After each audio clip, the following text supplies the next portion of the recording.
Ta konferenca je na področju arbitraže največji dogodek, ki je bil karkoli kdaj organiziran v Sloveniji. Gre za skupno konferenco UNCITRAL-a in pa ljubljanske arbitraže. Prisotni so eminentni govorci iz vseh celin, tako da pričakujemo eno odmevno, tudi v tujini, spoštovano konferenco.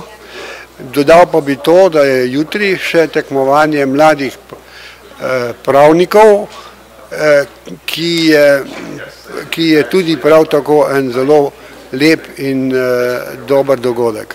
Zakaj ste se odločili za udeležbo na tem tekmovanju? Predvsem zato, da si razširimo obzorja, ker je drugačen način učenja, kot pa na fakulteti. Ni čisto memoriranje podatkov, ampak dejansko se soočimo, kako se pravo uporablja v praksi, in to sem hotel spoznati, še predno se dejansko vključim v ta svet. Kakšna je ocena ljubljanskega primuta?